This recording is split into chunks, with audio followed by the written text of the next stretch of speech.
أشهد أن لا إله إلا الله وحده لا شريك له وأشهد أن محمدا عبده ورسوله أما بعد فأعوذ بالله من الشيطان الرجيم بسم الله الرحمن الرحيم الحمد لله رب العالمين الرحمن الرحيم مالك يوم الدين إياك نعبد وإياك نستعين اهدنا الصراط المستقيم صراط الذين أنعمت عليهم غير المغضوب عليهم ولا الضالين.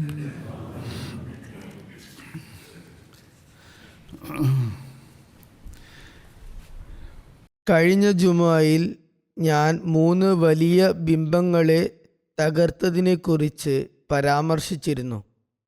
ഇതിനെക്കുറിച്ചുള്ള കൂടുതൽ വിശദാംശങ്ങൾ ഇപ്രകാരമാണ്. ഒരു സൈനിക നീക്കം 8-ാം ഹിജ്റയിലെ റമദാൻ മാസത്തിൽ മിനായിലേക്ക് അയച്ച ഹദ്രത്ത് സാദ് ബിൻ സയ്ദ് അഷ്അലിയുടേതായിരുന്നു. റസൂലുള്ളാഹി സ്വല്ലല്ലാഹു അലൈഹി വസല്ലം റമദാൻ 24-ൽ മനാത്ത് എന്ന വിഗ്രഹം വിഭാടനം ചെയ്യുന്നതിന് വേണ്ടി ഹസ്രത്ത് സാദ് ബിൻ സയ്ദിനെ നിയോഗിച്ചയക്കുകയുണ്ടായി. ഇത് ചെങ്കടലിൻ്റെ തീരത്ത് കുദൈദിനടുത്ത് മുഷല്ലൽ എന്നൊരു സ്ഥലത്താണ് സ്ഥാപിച്ചിരുന്നത്. അതുകൊണ്ട് തന്നെ ഇതിനെ സരിയ മുഷല്ലൽ എന്നും വിളിക്കുന്നു. ഹസ്രത്ത് സാദ് ബിൻ സയ്ദ് അഷ്അലി 20 കുതിരപ്പടയാളികളോടൊപ്പം യാത്ര തിരിച്ചു. അവിടെ എത്തിയപ്പോൾ അവിടെ ഒരു ക്ഷേത്രപരിപാലനം ഉണ്ടായിരുന്നു. അയാൾ ഹദ്രത്ത് സാദിനോട് നിങ്ങൾക്ക് എന്താണ് വേണ്ടതെന്ന് ചോദിച്ചു. മനാത്തിനെ തകർക്കണം എന്ന് അദ്ദേഹം പറഞ്ഞു. അയാൾ പറഞ്ഞു, നിങ്ങളാണോ അത് ചെയ്യാൻ പോകുന്നത്? അതായത് നിങ്ങൾക്കത് സാധ്യമല്ല. ഹദ്രത്ത് സാദ് ആ വിഗ്രഹത്തിനടുത്തേക്ക് നീങ്ങി. നിവേദകൻ വിവരിക്കുന്നു, ഒരുപക്ഷെ അതിശയോക്തി കലർത്തി പറഞ്ഞതായിരിക്കാം. അപ്പോൾ അവിടെ ഒരു മുടി അഴിച്ചിട്ട കറുത്ത നഗ്നയായ സ്ത്രീ മുറിയിൽ നിന്ന് പുറത്തു വരികയും ക്ഷേത്രപരിപാലകൻ തൻ്റെ വിഗ്രഹത്തോട് ഹേ മനാത്ത്, നിന്റെ കോപം ഇറക്കുക എന്ന് പറയുകയും ചെയ്തു. ഹസ്രത്ത് സാദ് ബിൻ അഷ്അലി അവനെ കൊലപ്പെടുത്തി, ആ ക്ഷേത്രപരിപാലകനെ കൊലപ്പെടുത്തി എന്നും പറയുന്നു. ഈ കൊലപാതകത്തിൻ്റെ റിപ്പോർട്ട് ശരിയാണെങ്കിൽ ക്ഷേത്രപരിപാലകൻ ഒരുപക്ഷെ ഏറ്റുമുട്ടാൻ ശ്രമിച്ചിരിക്കാം. ആ പോരാട്ടത്തിൽ കൊല്ലപ്പെട്ടതാകാം. വെറും ശാപം ചൊരിഞ്ഞതിന് കൊലപ്പെടുത്തുക എന്നത് ഇസ്ലാമിക അധ്യാപനങ്ങൾക്ക് വിരുദ്ധമാണ്. അത് ശരിയല്ലെന്നാണ് മനസ്സിലാകുന്നത്. ഇത് നബി സല്ലല്ലാഹു അലൈഹി വസല്ലമയുടെ പൊതുനിർദ്ദേശങ്ങൾക്കും എതിരാണ്. എന്തായാലും പിന്നീട് അദ്ദേഹവും കൂട്ടുകാരും വിഗ്രഹത്തിലേക്ക് തിരിയുകയും അത് തകർക്കുകയും ചെയ്തു. അതിനുശേഷം അവരെല്ലാവരും റസൂലുള്ളാഹി സ്വല്ലല്ലാഹു അലൈഹി വസല്ലമയുടെ സമക്ഷം ഹാജരായി. ഇബ്നു ഹിഷാം എഴുതിയിരിക്കുന്നത്, മനാത്തിനെ തകർക്കാൻ റസൂലുള്ളാഹി സ്വല്ലല്ലാഹു അലൈഹി വസല്ലം അബൂ സുഫിയാൻ ഇബ്നു ഹർബിനെ അയച്ചു എന്നാണ്. ഇത് ഹദ്രത്ത് അലിയാണ് ചെയ്തതെന്നും പറയപ്പെടുന്നു. എന്നാൽ വാഖിദിയുടെയും ഇബ്നു സഅദിൻ്റെയും അഭിപ്രായമനുസരിച്ച് ഹദ്രത്ത് സാദ് ബിൻ സയ്ദാണ് അതിനെ തകർത്തത്. വാഖിദിയുടേതാണ് മറ്റ് റിപ്പോർട്ടുകളാണ് എന്ന് കരുതുകയാണെങ്കിൽ ചില കാര്യങ്ങൾ അതിൽ കൂടിച്ചേർത്തതായും ഇരിക്കാൻ സാധ്യതയുണ്ട്. ഹദ്രത്ത് ഖാലിദ് ബിൻ വലീദിൻ്റെ നേതൃത്വത്തിൽ നഖ്ലയിലേക്കുള്ള സൈനിക നീക്കമാണ് അടുത്തത്. ഇത് 8-ാം വർഷം ഹിജ്റിയിലെ റമദാൻ 25-നാണ് നടന്നത്. അതായത് ക്രിസ്തബ്ദം 629 ജനുവരി മാസത്തിൽ. റമദാൻ 25-ന് നബി തിരുമേനി സല്ലല്ലാഹു അലൈഹി വസല്ലം 30 പേരടങ്ങുന്ന ഒരു സംഘത്തെ ഹസ്രത്ത് ഖാലിദ് ബിൻ വലീദിൻ്റെ നേതൃത്വത്തിൽ നഖ്ലയിലേക്ക് അയക്കുകയുണ്ടായി. അവിടെ ഖുറൈശികളുടെ പ്രസിദ്ധമായ ഉസ്സ എന്ന വിഗ്രഹം തകർക്കുകയായിരുന്നു അവരുടെ ലക്ഷ്യം. മക്കയിൽ നിന്ന് കിഴക്ക് ഒരു ദിവസത്തെ യാത്രാ ദൂരത്താണ് നഖ്ല സ്ഥിതി ചെയ്യുന്നത്. മക്കക്കും ത്വായിഫിനും ഇടയിലുള്ള ഒരു താഴ്വാരയാണിത്. നഖ്ലയിൽ അവിടെ ഒരു വീടുണ്ടായിരുന്നു. അതിൻ്റെ മേൽനോട്ടം വഹിച്ചിരുന്നത് ബനു ഷാബാൻ ആയിരുന്നു. ഇവർ ബനു ഹാഷിമിൻ്റെ സഖ്യകക്ഷിയായിരുന്നു. അവിടെ ഖുറൈശികളുടെ ഏറ്റവും വലിയ വിഗ്രഹമായിരുന്നു ഉസ്സ. ഇമാം ബഹക്കി വിവരിക്കുന്നു, ആ വീട്, ആ കുടിലിന് ചുറ്റും 3 അക്കേഷ്യ മരങ്ങൾ, കരിവേലമുണ്ടായിരുന്നു. അതായത് വീടിനു ചുറ്റും അക്കേഷ്യ മരങ്ങൾ ഉണ്ടായിരുന്നു. വീട് അതിൻ്റെ മധ്യത്തിലായിരുന്നു സ്ഥിതി ചെയ്തിരുന്നത്. ഇബ്നു ഇസ്ഹാഖ് പറയുന്നു, ഉസയുടെ ക്ഷേത്രപരിപാലകൻ ഹദരത്ത് ഖാലിദിൻ്റെ വരവിനെ കുറിച്ച് അറിഞ്ഞപ്പോൾ വാൾ വിഗ്രഹത്തിൽ തൂക്കി സ്വയം മലമുകളിലേക്ക് ഓടിപ്പോയി. ഇങ്ങനെ കവിത ചൊല്ലാൻ തുടങ്ങി. അതിൻ്റെ വിവർത്തനം ഇതാണ്: ഹേ ഉസ്സ, ഖാലിദിൻ്റെ മേൽ എല്ലാം നാമാവശേഷമാക്കുന്ന കഠിനമായ ആക്രമണം അഴിച്ചുവിട്ടുക. അംഗത്തിനുള്ള മൂടുപടം ധരിക്കുക. കുപ്പായ കൈകൾ കയറ്റിവെക്കുക. ഹേ ഉസ്സ, നിങ്ങൾ ഖാലിദിനെ ഒരു വേള കൊന്നില്ലെങ്കിലും അവനെ ഉടൻ തന്നെ സംഭവിക്കാൻ പോകുന്ന ഒരു പാപത്തിന് ഉത്തരവാദിയാക്കുക, അല്ലെങ്കിൽ അവനോട് പകരം വീട്ടുക. ഹദരത്ത് ഖാലിദ് നഖ്ലയിൽ എത്തിയ ഉടൻ തന്നെ അക്കേഷ്യ മരങ്ങൾ മുറിച്ചു മാറ്റി. ഉസയുടെ വിഗ്രഹം പ്രതിഷ്ഠിച്ചിരുന്ന വീടും തകർത്തു. അതിനുശേഷം അദ്ദേഹം മക്കയിലേക്ക് മടങ്ങി നബി തിരുമേനി സല്ലല്ലാഹു അലൈഹി വസല്ലമയെ കണ്ട് റിപ്പോർട്ട് സമർപ്പിച്ചു. അപ്പോൾ നബി തിരുമേനി സല്ലല്ലാഹു അലൈഹി വസല്ലം ആരാഞ്ഞു, നിങ്ങൾ അവിടെ പ്രത്യേകിച്ച് എന്തെങ്കിലും കണ്ടിരുന്നോ? ഹദരത്ത് ഖാലിദ് ഇല്ലെന്ന് മറുപടി നൽകി. അപ്പോൾ നബി തിരുമേനി സല്ലല്ലാഹു അലൈഹി വസല്ലം പറഞ്ഞു, എങ്കിൽ നിങ്ങൾ ഉസയെ നശിപ്പിച്ചിട്ടില്ല, തിരിച്ചുപോയി അതിന് ഉന്മൂലനാശനം വരുത്തുക. ഈ ആജ്ഞ കേട്ട ഉടൻ ഹദ്രത്ത് ഖാലിദ് ആജ്ഞാപാലനത്തിനായി മടങ്ങിപ്പോയി. കാവൽക്കാർ വീണ്ടും ഹദ്രത്ത് ഖാലിദിൻ്റെ വരവ് കണ്ടപ്പോൾ മലമുകളിലേക്ക് ഓടിക്കയറി. അവർ ഉസയോട് ഇവരെ നശിപ്പിക്കണേ എന്ന് അപേക്ഷിക്കുകയുണ്ടായി. ആ വിഗ്രഹ ആലയത്തിൽ നിന്ന് മുടിയഴിച്ചിട്ട ഒരു കറുത്ത സ്ത്രീ പുറത്തു വന്നു. അവിടെ ചിലപ്പോൾ അത്തരം സ്ത്രീകളെ അവർ നിർത്തിയിട്ടുണ്ടായിരിക്കാം.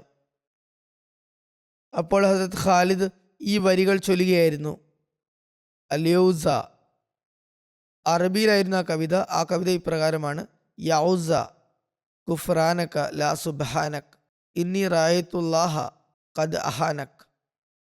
അതായത്, ഹൗസ, ഞാൻ നിന്നെ നിഷേധിക്കുന്നു, നിന്റെ പരിശുദ്ധിയെ വാഴ്ത്തുന്നില്ല, കാരണം അള്ളാഹു നിന്നെ അപമാനിക്കുന്നത് ഞാൻ കണ്ടിരിക്കുന്നു.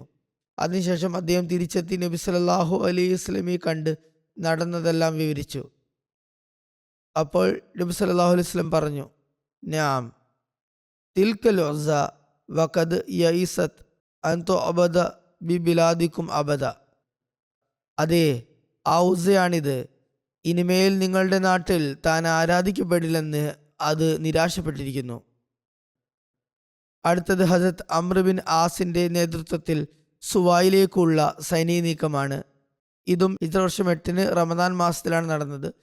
ഉസ്സ വിഗ്രഹം തകർക്കുന്നതിനുള്ള ദൗത്യത്തോടൊപ്പം നബി സല്ലല്ലാഹു അലൈഹി വസല്ലം ഹസരത്ത് അംർ ബിൻ ആസിനെ സുവാ വിഗ്രഹത്തെ പൂർണ്ണമായി ഇല്ലാതാക്കാൻ വേണ്ടി അയക്കുകയുണ്ടായി. അദ്ദേഹത്തോടൊപ്പം ഏതാനും അനുയായികളുമുണ്ടായിരുന്നു. എന്നാൽ അവരുടെ എണ്ണം രേഖപ്പെടുത്തിയിട്ടില്ല. സുവാ റൂഹാത്തിൽ സ്ഥിതി ചെയ്യുന്ന ബനു ഹുസൈലിൻ്റെ വിഗ്രഹമായിരുന്നു. മദീനയുടെ പടിഞ്ഞാറ് ദിശയിൽ കടൽ തീരത്തായിരുന്നു ഇത്. മക്കയിൽ നിന്ന് 3 മൈൽ അകലെയായിരുന്നു ഈ സ്ഥലം. ഈ വിഗ്രഹം ഒരു സ്ത്രീയുടെ രൂപത്തിലായിരുന്നു. ആളുകൾ അതിനെ ബഹുമാനിച്ചിരുന്നു, കൂടാതെ അതിനെ പ്രദക്ഷിണം ചെയ്യുകയും ചെയ്തിരുന്നു. അതിൻ്റെ കാവൽക്കാർ ജുസൈലിൻ്റെ തന്നെ ഒരു ശാഖയായ ബനു ലഹിയാൻ ആയിരുന്നു. വിശുദ്ധ ഖുർആനിൽ ചില വിഗ്രഹങ്ങളെ പേരെടുത്ത് പരാമർശിച്ചിട്ടുണ്ട്. അതിൽ ഈ വിഗ്രഹത്തിന് പേരുമുണ്ട്. സൂറത്തു നൂഹിൽ ഇപ്രകാരം വന്നിരിക്കുന്നു: വഖാലു ലാ തസറുന്ന ആലിഹത്തക്കും വലാ തസറുന്ന വദ്ദം വലാ സുവാഅ വലാ യഗൂസ വയൂഖ വയഊഖ വനസ്ര. അവർ പറഞ്ഞു, നിങ്ങൾ നിങ്ങളുടെ ദൈവങ്ങളെ ഒരു കാരണവശാലും ഉപേക്ഷിക്കരുത്. അതായത് വദ്ദിനെയും സുവായിനെയും യഗൂത്തിനെയും യഊഖിനെയും നസ്രിനെയും. ഹദരത്ത് ഇബ്നു അബ്ബാസിൽ നിന്നും ഒരു റിപ്പോർട്ട് ഇപ്രകാരം വന്നിരിക്കുന്നു: നൂഹിൻ്റെ സമൂഹത്തിലുണ്ടായിരുന്ന ആ വിഗ്രഹങ്ങൾ പിന്നീട് അറബികളിലേക്ക് ചേക്കേറി. വദ് എന്ന വിഗ്രഹം ധൂമത്തുൽ ജന്തലിൽ താമസിച്ചിരുന്ന കൽബ് ഗോത്രത്തിൻ്റെതായിരുന്നു. സുവ എന്ന വിഗ്രഹം ഹുസൈൽ ഗോത്രത്തിൻ്റെതായിരുന്നു. യഗൂസ് മുറാത്ത് ഗോത്രത്തിൻ്റെതായിരുന്നു. പിന്നീട് അത് സബ നഗരത്തിനടുത്ത് ജുർഫിൽ താമസിച്ചിരുന്ന ബനു ഹുദൈഫിൻ്റെ വകയായി. യഊക്ക് ഹംദാൻ ഗോത്രത്തിൻ്റെതായിരുന്നു. നസ്ർ സിൽഖിലാഹിൻ്റെ സന്തതികളായിരുന്ന ഹിമ്യർ ഗോത്രത്തിൻ്റെതായിരുന്നു. വാസ്തവത്തിൽ ഈ പേരുകളെല്ലാം ഹദരത്ത് നൂഹിൻ്റെ സമൂഹത്തിലെ ഏതാനും സദ്വൃത്തന്മാരുടേതായിരുന്നു. അവർ മരിച്ചപ്പോൾ അവർ ഇരുന്നിരുന്ന സ്ഥലങ്ങളിൽ അവരുടെ പേരുകളിൽ പ്രതിമകൾ സ്ഥാപിക്കാൻ ശൈത്താൻ അവരുടെ സമൂഹത്തിന് ദുർമന്ത്രണം ചെയ്തു. അവർ അങ്ങനെ ചെയ്യുകയും അവയെ ആരാധിക്കാൻ തുടങ്ങുകയും ചെയ്തു. എന്നാൽ അവർ മരിച്ചപ്പോൾ അവരെക്കുറിച്ചുള്ള യഥാർത്ഥ വിവരങ്ങൾ ഇല്ലാതായി. ആ വ്യക്തികളെ അവർ ജീവിച്ചിരുന്ന കാലത്ത് പൂജിക്കാറുണ്ടായിരുന്നില്ല. പിൽക്കാലത്ത് ആളുകൾ അവരുടെ പേരിൽ വിഗ്രഹങ്ങൾ പണിത് അവരുടെ പേര് നൽകിക്കൊണ്ട് ആരാധിക്കാൻ തുടങ്ങി. ഹസ്രത്ത് അംർ ബിൻ ആസ് റുഹാത്തിൽ സുവായിനടുത്തെത്തിയപ്പോൾ അവിടെ വെച്ച് അതിൻ്റെ പൂജാരിയെ കണ്ടുമുട്ടി. അദ്ദേഹം ആ പൂജാരിയോട് പറഞ്ഞു, താൻ നബി സല്ലല്ലാഹു അലൈഹി വസല്ലമയുടെ ആജ്ഞപ്രകാരം ഈ വിഗ്രഹം തകർക്കാൻ വന്നതാണ്. അയാൾ മറുപടി പറഞ്ഞു, നിങ്ങൾക്ക് അത് തകർക്കാൻ ഒരിക്കലും സാധിക്കില്ല. അദ്ദേഹം കാരണം തിരക്കിയപ്പോൾ പൂജാരി പറഞ്ഞു, നിങ്ങൾ നിശ്ചയമായും അതിൽ നിന്ന് തടയപ്പെടും. അപ്പോൾ ഹദരത്ത് അംർ പറഞ്ഞു, വളരെ കഷ്ടം തന്നെ നിങ്ങളുടെ കാര്യം. ഈ വിഗ്രഹത്തിന് കേൾക്കാനും കാണാനും കഴിയുമോ? അതിനുശേഷം അദ്ദേഹം മുന്നോട്ട് പോയി വിഗ്രഹം തകർത്തു. ശേഷം തൻ്റെ അനുയായികളോട് അതിനടുത്തുള്ള കുടിൽ നശിപ്പിക്കാൻ ആവശ്യപ്പെട്ടു. അവർ അതും നശിപ്പിച്ചു. പിന്നീട് അദ്ദേഹം പൂജാരിയോട് പറഞ്ഞു, ഇപ്പോൾ പറയൂ, എന്ത് സംഭവിച്ചു? തൻ്റെ ദൈവത്തിൻ്റെ ഈ അവസ്ഥ കണ്ടപ്പോൾ അയാൾ ഉടൻ തന്നെ പറഞ്ഞു, ഞാൻ അള്ളാഹുവിനെ അനുസരിക്കുന്നു, ഇസ്ലാം മതം സ്വീകരിക്കുന്നു. ഈ സംഭവത്തിൽ നിന്ന് പൂജാരിയെ അല്ലെങ്കിൽ മറ്റ് കാവൽക്കാരെ കൊലപ്പെടുത്തി എന്ന് മുമ്പ് വിവരിച്ച കഥ സംശയാസ്പദമാണെന്ന് സ്ഥിരീകരിക്കപ്പെടുന്നു. ഹജരത്ത് ഖാലിദ് ബിൻ വലീദിന്റെ നേതൃത്വത്തിൽ ബനു ജസീമിലേക്കുള്ള സൈനിക നീക്കമാണ് അടുത്തത്. ഇത് 8-ാം ഹിജ്റയിലെ ഷവ്വാലിലാണ് നടന്നത്. മക്കയുടെ വിജയത്തിനു ശേഷം ഹജരത്ത് ഖാലിദ് ബിൻ വലീദ് ഉസ്സ വിഗ്രഹം തകർത്ത് മടങ്ങി വന്നപ്പോൾ നബി സല്ലല്ലാഹു അലൈഹി വസല്ലം അദ്ദേഹത്തെ ബനു ജസീമ ഗോത്രത്തിലേക്ക് അയച്ചു. ഈ ഗോത്രം ബനു കിനാനയുടെ ഒരു ശാഖയായിരുന്നു. മക്കയുടെ യലംലം ഭാഗത്താണ് അവർ താമസിച്ചിരുന്നത്. നബി സല്ലല്ലാഹു അലൈഹി വസല്ലം ഹജരത്ത് ഖാലിദിനോട് ഈ ഗോത്രത്തെ ഇസ്ലാമിലേക്ക് ക്ഷണിക്കാൻ ആവശ്യപ്പെട്ടു. അവരുമായി സംഘർഷം പാടില്ലെന്നും യുദ്ധം ചെയ്യരുതെന്നും പ്രത്യേകം പറഞ്ഞു. യുദ്ധം ചെയ്യരുത് എന്നത് നബി സല്ലല്ലാഹു അലൈഹി വസല്ലമയുടെ അടിസ്ഥാനമായ നിർദ്ദേശമായിരുന്നു. ഇക്കാര്യം എപ്പോഴും ഓർമ്മിക്കേണ്ടതാണ്. യുദ്ധത്തിനുള്ള നിർദ്ദേശം ഉണ്ടായിരുന്നില്ല. ഹജരത്ത് ഖാലിദ് ബിൻ വലീദ് മുഹാജിറുകളുടെയും അൻസ്വാറുകളുടെയും ബനു സലീമിൻ്റെയും 350 പേരുള്ള ഒരു സംഘത്തോടൊപ്പം യാത്ര തിരിച്ചു. ഹജരത്ത് ഖാലിദ് അവിടെ എത്തിയപ്പോൾ ആളുകൾ ആക്രമിക്കാൻ സന്നദ്ധരായ പോലെ ആയുധം ധരിച്ചുകൊണ്ട് ആയിരുന്നു നിന്നിരുന്നത്. ഹജരത്ത് ഖാലിദ് അവരോട് ആയുധം താഴെ വെക്കാൻ പറഞ്ഞു. അവിടെയുള്ളവർ ഇസ്ലാം മതം സ്വീകരിച്ചിരുന്നു. ഖാലിദിന്റെ വാക്കുകൾ കേട്ടപ്പോൾ ഹജ്ദം എന്നൊരാൾ അവിടെ എഴുന്നേറ്റ് തൻ്റെ ഗോത്രത്തോട് അഭിസംബോധന ചെയ്തുകൊണ്ട് പറഞ്ഞു, ഹേ ബനു ജസീമ, ആയുധം താഴെ വയ്ക്കരുത്. ഇത് ഖാലിദാണ്. ആയുധം താഴെ വെച്ചാൽ നിങ്ങളെ ബന്ദികളാക്കുകയും കൊല്ലപ്പെടുത്തുകയും ചെയ്യും. അതിനാൽ ഞാൻ എന്തായാലും ആയുധം വെക്കാൻ പോകുന്നില്ല. ഇതിനുശേഷം മറ്റാളുകൾ ഹജ്ദമിനെ പറഞ്ഞു മനസ്സിലാക്കാനായി പറഞ്ഞു, നിങ്ങൾ എന്തിനാണ് ഞങ്ങളെ രക്തച്ചൊരിച്ചിലിന് പ്രേരിപ്പിക്കുന്നത്? ആയുധം താഴെ വെക്കുക. ആളുകൾ അയാളെ പറഞ്ഞ് ബോധ്യപ്പെടുത്തുകയും അയാളിൽ നിന്നും ആയുധം വാങ്ങുകയും ചെയ്തു. ആയുധം താഴെ വെച്ചതിന് ശേഷം ആ ആളുകളെ തടവിലാക്കിയെന്നും രേഖപ്പെടുത്തിയിട്ടുണ്ട്. അങ്ങനെ ഓരോ മുസ്ലിമിനും 1-2 തടവുകാരെ ഏൽപ്പിക്കുകയുണ്ടായി. അവർ രാത്രി മുഴുവൻ തടവിൽ കഴിഞ്ഞു. ഒരുപക്ഷെ അവർ ആയുധം എടുത്ത കാരണത്താലായിരിക്കാം തടവിലാക്കപ്പെട്ടത്. അവരുടെ നീയത്ത്, ഉദ്ദേശം എന്താണെന്നുള്ളത് വ്യക്തമായിരുന്നില്ല. എന്തായാലും ഒരു റിപ്പോർട്ട് അനുസരിച്ച് ഹജരത്ത് ഖാലിദ് അവിടെ എത്തി അവരെ ഇസ്ലാമിലേക്ക് ക്ഷണിച്ചപ്പോൾ അവർ അസ്ലംന, ഞങ്ങൾ ഇസ്ലാം സ്വീകരിച്ചു എന്ന് പറഞ്ഞു. അങ്ങനെയല്ല, അവർ അസ്ലംന എന്ന് പറയുന്നതിന് പകരം സബാന, ഞങ്ങൾ ഞങ്ങളുടെ പൂർവിക മതം ഉപേക്ഷിച്ചു, പുതിയ മതം സ്വീകരിച്ചു എന്ന് പറയാൻ തുടങ്ങി. ഇത് ഹദരത്ത് ഖാലിദിനെ തെറ്റിദ്ധരിപ്പിക്കുകയുണ്ടായി. അവർ മുസ്ലിങ്ങളിലെന്ന് കരുതി അവരെ കൊല്ലാൻ അദ്ദേഹം കൽപ്പന പുറപ്പെടുവിച്ചു. ഇങ്ങനെയാണ് ഇത് വ്യാഖ്യാനിക്കപ്പെടുന്നത്. ഇബ്നു സാദ് പറയുന്നു, ഖാലിദ് അവരെ സമീപിച്ചപ്പോൾ നിങ്ങൾ ഏതു മതത്തിലാണെന്ന് അവരോട് ചോദിച്ചു. അവർ പറഞ്ഞു, ഞങ്ങൾ മുസ്ലിങ്ങളാണ്, ഞങ്ങൾ നമസ്കാരം അനുഷ്ഠിക്കുന്നു. ഹദരത്ത് ഖാലിദ് ചോദിച്ചു, പിന്നെ എന്തിനാണ് നിങ്ങൾ ആയുധം ധരിച്ചിരിക്കുന്നത്?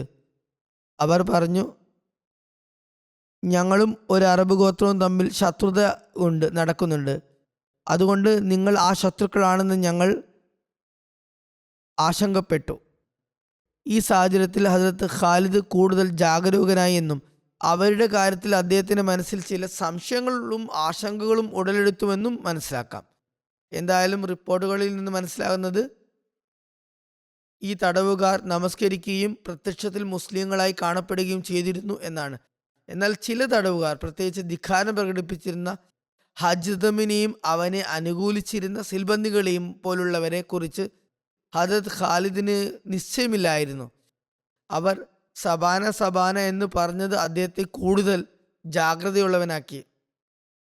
അതിനാൽ ഈ തടവുകാരെ കൊല്ലുന്നതാണ് ഉചിതമെന്ന് ഒരു രാത്രിയുടെ അവസാന യാമത്തിൽ അദ്ദേഹം കൽപ്പന പുറപ്പെടുവിച്ചു. ഇത് കേട്ട് ചില മുസ്ലിങ്ങൾ തങ്ങളുടെ തടവുകാരെ വധിച്ചു. എന്നാൽ പഴയ മുസ്ലിങ്ങളായ മുഹാജിറുകളുടെയും അൻസാറുകളുടെയും സംഘം ഖാലിദിന്റെ ഈ അഭിപ്രായത്തോട് യോജിച്ചില്ല. അവർ തങ്ങളുടെ തടവുകാരെ കൊന്നതില്ല. അൻസാറുകളുടെ നേതാവായ അബൂ ഉസൈദ് സായിദി ഹദരത്ത് ഖാലിദ് ബിൻ വലീദിന്റെ അടുത്തേക്ക് പോയി അവർ മുസ്ലിങ്ങളാണെന്ന് അദ്ദേഹത്തോട് പറഞ്ഞു. ഇവരെ കൊല്ലുന്നത് ശരിയല്ലെന്നും പറഞ്ഞു. ഹദരത്ത് അബ്ദുള്ള ബിൻ ഉമർ, ഹദരത്ത് സാലിം മൗല അബൂ ഹുദൈഫ സ്വതന്ത്രനാക്കിയ അടിമ ഹദരത്ത് സാലിം എന്നിവരും ഹദരത്ത് ഖാലിദിന്റെ അഭിപ്രായത്തോട് യോജിച്ചില്ല. അവർ തങ്ങളുടെ സുഹൃത്തുക്കളെ അവരവരുടെ തടവുകാരെ കൊല്ലുന്നതിൽ നിന്നും വിലക്കി. സ്വതന്ത്രരാക്കപ്പെട്ട ഈ തടവുകാരിൽ ഒരാൾ മദീനയിലെത്തി നബി സല്ലല്ലാഹു അലൈഹി വസല്ലമയുടെ അടുത്ത് വന്ന് സ്ഥിതിഗതികൾ വിവരിച്ചു. ചോദിച്ചു, തിരുനബി സല്ലല്ലാഹു അലൈഹി വസല്ലം ആരാഞ്ഞു, ഖാലിദിന്റെ തീരുമാനത്തെ ആരെങ്കിലും തടഞ്ഞിരുന്നോ? അയാൾ പറഞ്ഞു, വെളുത്ത നിറമുള്ള ഇടത്തരം വ്യക്തിയും ഉയരം കൂടിയ ഒരു വ്യക്തിയും അവിടെ ഉണ്ടായിരുന്നു. അവർ ഖാലിദിനോട് സംസാരിച്ചു. ഒരാൾ അല്പം രൂക്ഷമായ സ്വരത്തിലും സംസാരിച്ചു. ആ സമയത്ത് സദസ്സിലുണ്ടായിരുന്ന ഹദരത്ത് ഉമർ നബി സല്ലല്ലാഹു അലൈഹി വസല്ലമയോട് പറഞ്ഞു, തിരുദൂതരെ, അതിൽ ഒരാൾ എൻ്റെ മകൻ അബ്ദുള്ള ആണ്. പൊക്കം കൂടിയ വ്യക്തി ഹദരത്ത് അബ്ദുള്ള ബിൻ ഉമർ ആയിരുന്നു. രണ്ടാമത്തെയാൾ സാലിം മൗല അബൂ ഹുദൈഫയായിരുന്നു. ഈ സംഭവം മുഴുവനും അറിഞ്ഞപ്പോൾ നബി സല്ലല്ലാഹു അലൈഹി വസല്ലം അതീവ ദുഃഖിതനായി. നബി സല്ലല്ലാഹു അലൈഹി വസല്ലം പറഞ്ഞു, അവരെ കൊല്ലാൻ ഞാൻ ഖാലിദിനോട് കൽപ്പിച്ചിട്ടില്ല. അവരെ ഇസ്ലാമിലേക്ക് ക്ഷണിക്കാൻ മാത്രമാണ് ഞാൻ നിർദ്ദേശം നൽകിയത്. തുടർന്ന് നബി സല്ലല്ലാഹു അലൈഹി വസല്ലം തൻ്റെ ഇരു കൈകളും ഉയർത്തിക്കൊണ്ട് 2 തവണ അള്ളാഹുവിനോട് പറഞ്ഞു, അല്ലാഹു മിന്നി അബ്റഉ ഇലൈക മിമ്മ സന ഖാലിദ്. അള്ളാഹുവെ, ഖാലിദിന്റെ ഈ ചെയ്തിയിൽ എനിക്ക് ഉത്തരവാദിത്തമില്ല, ഞാൻ നിരപരാധിയാണെന്ന് ഞാൻ നിന്നോട് വെളിപ്പെടുത്തുന്നു.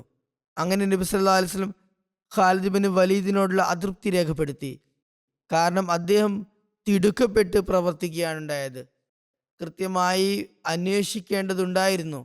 പിന്നീട് നബി സല്ലല്ലാഹു അലൈഹി വസല്ലം ബനു ജസീമയുടെ കൊല ചെയ്യപ്പെട്ടവരുടെ ദിയത്ത്, ബ്ലഡ് മണി നൽകാനും മുഴുവൻ കാര്യങ്ങൾ അന്വേഷിക്കാനും വേണ്ടി ഹദരത്ത് അലിയെ അങ്ങോട്ടേക്ക് അയച്ചു. ഹദരത്ത് അലി അവിടെ പോയി കൊല്ലപ്പെട്ടവരുടെ അനന്തരാവകാശികൾക്ക് നഷ്ടപരിഹാരം നൽകി. മുസ്ലിങ്ങൾ പിടിച്ചെടുത്ത അവരുടെ സ്വത്തുക്കൾ മുഴുവൻ അവർക്ക് തിരികെയും ഏൽപ്പിച്ചു. ഒരു നായ വെള്ളം കുടിച്ചിരുന്ന മരപ്പാത്രം പോലും അവർക്ക് തിരികെ നൽകി. എല്ലാവർക്കും ദിയത്തും മറ്റും നൽകിയ ശേഷം ഹദരത്ത് അലിയുടെ കയ്യിൽ കുറച്ച് പണം ബാക്കിയുണ്ടായിരുന്നു. അദ്ദേഹം ബനു ജസീമയിലെ ആളുകളോട് ചോദിച്ചു, ഇനിയും ആർക്കെങ്കിലും നഷ്ടപരിഹാരം കിട്ടാൻ ബാക്കിയുണ്ടോ? എല്ലാവരും ഇല്ലെന്ന് പറഞ്ഞു. അപ്പോൾ ഹദരത്ത് അലി ബാക്കിയുണ്ടായിരുന്ന പണം മുഴുവൻ അവർക്ക് ഏൽപ്പിച്ചു. ഇത് നബി സല്ലല്ലാഹു അലൈഹി വസല്ലം ഭാഗത്തു നിന്നും മുൻകരുതലെന്ന നിലയിൽ നൽകുകയാണെന്നും അള്ളാഹുവിൻ്റെ ദൂതനോ അതുപോലെ നിങ്ങൾക്കോ അറിയാത്ത ഏതെങ്കിലും നഷ്ടം സംഭവിച്ചിട്ടുണ്ടെങ്കിൽ അതിൻ്റെ പരിഹാരം എന്ന നില കാണും എന്നും പറയുകയുണ്ടായി. ഹജരത്ത് അലി മടങ്ങിയെത്തി നബി സല്ലല്ലാഹു അലൈഹി വസല്ലമയ്ക്ക് മുഴുവൻ റിപ്പോർട്ടും സമർപ്പിച്ചു. അവരുടെ ചെറിയ സാധനങ്ങൾ പോലും തിരികെ നൽകിയെന്നും ബാക്കി വന്ന പണം മുഴുവൻ അവർക്ക് ഏൽപ്പിച്ചെന്നും പറഞ്ഞു. ഇത് കേട്ട് നബി സല്ലല്ലാഹു അലൈഹി വസല്ലം അതീവ സന്തുഷ്ടനായി ഹജരത്ത് അലിയോട് പറഞ്ഞു, അസബ്ത വ അഹ്സൻത, നീ ചെയ്തത് ശരിയാണ്, നീ ചെയ്തത് വളരെ നല്ലതാണ്. ഈ സംഭവത്തിന് മുമ്പ് നബി സല്ലല്ലാഹു അലൈഹി വസല്ലം ഒരു സ്വപ്നം കണ്ടിരുന്നു. അത് സീറത്ത് ഇബ്നു ഹിഷാമിൽ പരാമർശിച്ചിട്ടുണ്ട്. നബി സല്ലല്ലാഹു അലൈഹി വസല്ലം പറഞ്ഞു, ഞാനൊരു സ്വപ്നം കണ്ടു. ഹേസ് അഥവാ ഈത്തപ്പഴവും പനീർ അതായത് പാൽക്കട്ടിയും നെയ്യും ചേർത്ത ഒരു ഭക്ഷണം ഞാൻ കഴിച്ചു. ഞാൻ അതിൽ നിന്ന് ഒരു ഉരുള എടുത്തു. അതിൻ്റെ രുചി എനിക്ക് വളരെ ഇഷ്ടപ്പെട്ടു, വളരെ സ്വാദുണ്ടായിരുന്നു. പക്ഷെ അത് വിഴുങ്ങിയപ്പോൾ അതിൻ്റെ കുറച്ചു ഭാഗം എൻ്റെ തൊണ്ടയിൽ കുടുങ്ങിപ്പോയി. അപ്പോൾ ഹജരത്ത് അലി കൈയിട്ട് അത് പുറത്തെടുത്തു. ഹജരത്ത് അബൂബക്കർ റളിയല്ലാഹു അൻഹു ഈ സ്വപ്നത്തെ വ്യാഖ്യാനിച്ചുകൊണ്ട് പറഞ്ഞു, അള്ളാഹുവിൻ്റെ ദൂതരെ, ഇത് അങ്ങേക്ക് അയക്കാൻ പോകുന്ന ഒരു സൈനിക നീക്കത്തെക്കുറിച്ചുള്ള സ്വപ്നമാണ്. അതിൻ്റെ ചില കാര്യങ്ങൾ അങ്ങേക്ക് ഇഷ്ടമാകും, ചിലത് അനിഷ്ടകരമായും ഭവിക്കും. പിന്നീട് അങ്ങ് അലിയെ അയക്കും, അദ്ദേഹം അത് കൂടുതൽ എളുപ്പമാക്കും, അതായത് കാര്യങ്ങളൊക്കെ ശരിപ്പെടുത്തും. ഈ സൈനിക നീക്കത്തിൻ്റെ സംഭവത്തിലൂടെ ആ സ്വപ്നം പൂർത്തിയായി. ബുഖാരിയുടെ വ്യാഖ്യാതാവും ജമാത്തിൽ അറിയപ്പെടുന്ന പണ്ഡിതനുമായ സയ്യിദ് സൈനുൽ ആബിദീൻ വലിയുള്ള ഷാ സാഹിബ് ഈ സംഭവവും റിപ്പോർട്ടുകളും വിശകലനം ചെയ്തുകൊണ്ട് എഴുതുന്നു. തബക്കാത്ത് ഇബ്നു സാദിലും സീറത്ത് ഇബ്നു ഹിഷാമിലും ഈ ദൗത്യത്തെക്കുറിച്ചുള്ള പരാമർശമുണ്ട്. മക്ക വിജയത്തിന് ശേഷം നബി സല്ലല്ലാഹു അലൈഹി വസല്ലം പല പ്രദേശങ്ങളിലേക്കും സൈനിക വിഭാഗങ്ങളെ അയച്ചു. വിവിധ ഗോത്രങ്ങൾക്ക് ഇസ്ലാമിനോടുള്ള താല്പര്യം അറിയുന്നതിനായിരുന്നു അത്, അല്ലാതെ അവരെ നിർബന്ധിച്ച് മുസ്ലിങ്ങളാക്കാൻ വേണ്ടിയായിരുന്നില്ല. അങ്ങനെ ഹജരത്ത് ഖാലിദ് ബിൻ വലീദിനെ ബനു ജസീമിലേക്ക് അയച്ചതും ഇതേ ഉദ്ദേശത്തോടെയായിരുന്നു. തബക്കാത്ത് ഇബ്നു സാദിൽ ഈ വാചകങ്ങൾ വളരെ വ്യക്തമാണ്. ബഅസഹു ഇല ബനി ജസീമ ദാഇയൻ ഇലൽ ഇസ്ലാമി വലം യബ്അസുഹു മഖാത്തില. അതായത് തിരുനബി സല്ലല്ലാഹു അലൈഹി വസല്ലം അദ്ദേഹത്തെ ബനു ജസീമിലേക്ക് ഇസ്ലാമിലേക്ക് ക്ഷണിക്കാൻ വേണ്ടിയാണ് അയച്ചത്, യുദ്ധം ചെയ്യാൻ വേണ്ടി ആയിരുന്നില്ല. നബി സല്ലല്ലാഹു അലൈഹി വസല്ലം 350 മുഹാജിറുകളുടെയും അൻസാറുകളുടെയും കൂടെ ഹജരത്ത് ഖാലിദ് ബിൻ വലീദിനെ 8-ാം ഹിജ്റയിലെ ഷവ്വാലിൽ മക്കക്കടുത്തുള്ള യലംലമിൽ താമസിക്കുന്ന ബനു കിനാന ഗോത്രമായ ബനു ജസീമയുടെ അടുത്തേക്ക് അയച്ചു. അവരുമായി യുദ്ധം ചെയ്യാനായിരുന്നില്ല, മറിച്ച് ഇസ്ലാമിലേക്ക് ക്ഷണിക്കാൻ വേണ്ടിയായിരുന്നു അത്. ഈ ഗോത്രം ഇസ്ലാമിനോട് താല്പര്യമുള്ളവരായിരുന്നു. ഈ ദൗത്യത്തെ യൗമുൽ ഖുമൈസ എന്ന് വിളിക്കുന്നു. ഖുമൈസ എന്നാൽ നീരുറവിയിൽ നിന്ന് വരുന്ന വെള്ളം എന്നാണ് അർത്ഥം. ബനു ജുസൈമ താമസിച്ചിരുന്ന മക്കക്കടുത്തുള്ള ഒരു മരുപ്രദേശമായിരുന്നത്. ഈ സംഭവത്തിൻ്റെ നിവേദകനായ ഹജരത്ത് അബ്ദുല്ല ബിൻ ഉമർ ഈ ദൗത്യത്തിൽ പങ്കെടുത്തിരുന്നു. അദ്ദേഹത്തിൻ്റെ വിവരണം വളരെ സംക്ഷിപ്തമാണ്. ഇബ്നു ഇസാഖ് സംഭവത്തെ വളരെ വിശദമായി വിവരിക്കുന്നുണ്ട്. അതിൽ നിന്ന് മനസ്സിലാകുന്നത് ബനു ജസീമയുടെ ഒരു പ്രത്യേക വിഭാഗം ഇസ്ലാം സ്വീകരിക്കാൻ വിസമ്മതിച്ചു, എന്നാൽ ഭൂരിഭാഗം പേരും മുസ്ലിങ്ങളായിരുന്നു. ഇസ്ലാം സ്വീകരിക്കാൻ വിസമ്മതിച്ചവർ ആയുധമണിഞ്ഞ് യുദ്ധം ചെയ്യാൻ തുടങ്ങി. അതിനാൽ ഹജരത്ത് ഖാലിദ് ബിൻ വലീദ് അവരെ നേരിട്ടു. പരാജയപ്പെട്ടപ്പോൾ അവർ തടവിലാക്കപ്പെട്ടു. അവരിൽ ചിലർ തങ്ങൾ ബന്ധനസ്ഥരായിരിക്കുന്നു എന്ന് കണ്ട് സബാന സബാന എന്ന് പറഞ്ഞ് തങ്ങളുടെ ഇസ്ലാം പ്രകടിപ്പിക്കാൻ തുടങ്ങി. സബാന എന്ന വാക്കിനർത്ഥം ഞങ്ങൾ സാബികളായിരിക്കുന്നു, മതം മാറിയവരായിരിക്കുന്നു എന്നാണ്. മക്കയിൽ നബി സല്ലല്ലാഹു അലൈഹി വസല്ലമയെ കളിയാക്കി സാബി എന്ന് വിളിച്ചിരുന്നു. ആ സാബി എന്ന പേര് കേട്ടാൽ ആളുകൾക്ക് വെറുപ്പുളവാകുമായിരുന്നു, അതായത് പൂർവിക മതം ഉപേക്ഷിച്ച വ്യക്തിയെന്ന്. ഏതായാലും യുദ്ധം ചെയ്തവർ തങ്ങളുടെ ഇസ്ലാം വ്യക്തമായി പ്രകടിപ്പിച്ചില്ല, പകരം സബാന എന്ന വാക്ക് ഉപയോഗിച്ചു. ഈ വാക്കിലൂടെ അവർക്ക് യുദ്ധത്തിൽ തങ്ങളെ കൊല്ലപ്പെടുന്നതിൽ നിന്ന് രക്ഷപ്പെടുത്താൻ സാധിച്ചില്ല. ഹജരത്ത് അബ്ദുല്ല ബിൻ ഉമർ പറയുന്നു, ഹജരത്ത് ഖാലിദ് ബിൻ വലീദിന് നിർദ്ദേശമുണ്ടായിട്ടും അദ്ദേഹം തടവുകാരെ കൊന്നില്ല. അവർ നബി സല്ലല്ലാഹു അലൈഹി വസല്ലമയോട് സംഭവം വിവരിച്ചപ്പോൾ നബി സല്ലല്ലാഹു അലൈഹി വസല്ലം കൈകൾ ഉയർത്തി ഹജരത്ത് ഖാലിദ് ബിൻ വലീദിനോടുള്ള വിയോജിപ്പും അതൃപ്തിയും പ്രകടിപ്പിച്ചു. ഇബ്നു ഇസ്ഹാക്കിൻ്റെയും ഇബ്നു സാദിൻ്റെ വിവരണം അനുസരിച്ച് മുജാഹിദീങ്ങളിൽ നിന്നുള്ള ബനു സുലൈം, മുദ്ലജ് ഗോത്രങ്ങളിൽ നിന്നുള്ള പോരാളികളും ഉൾപ്പെട്ടിരുന്നു. ഇവർ ബനു ജസീമയെ പോലെ ബനു കിനാനയുടെ ശാഖയായിരുന്നു. നേരത്തെ ഒരു യുദ്ധത്തിൽ ജസീമയെ ഇവർ തോൽപ്പിച്ചിരുന്നു. ബനു ജസീമ ബനു സുലൈമിനെയും മുദ്ലജിനെയും മുസ്ലിം സൈന്യത്തോടൊപ്പം കണ്ടപ്പോൾ അവരെ നേരിടാൻ വേണ്ടി യുദ്ധസന്നാഹം നടത്തി. ഹസരത്ത് ഖാലിദ് അവരോട് പറഞ്ഞു, ഈ ആളുകൾ മുസ്ലിങ്ങളായിരിക്കുന്നു, പിന്നെ ഈ യുദ്ധത്തിൻ്റെ ആവശ്യമെന്ത്? ആയുധം താഴെ വീഴ്ക്കുക.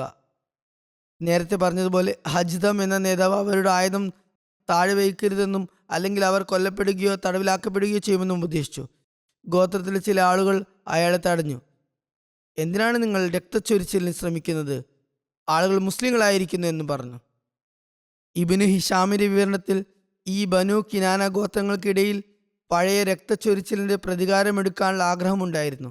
അതിൻ്റെ ഫലമായി ചിലർ യുദ്ധം ചെയ്യുകയും കൊല്ലപ്പെടുകയും തടവിലാക്കപ്പെടുകയും ചെയ്തു.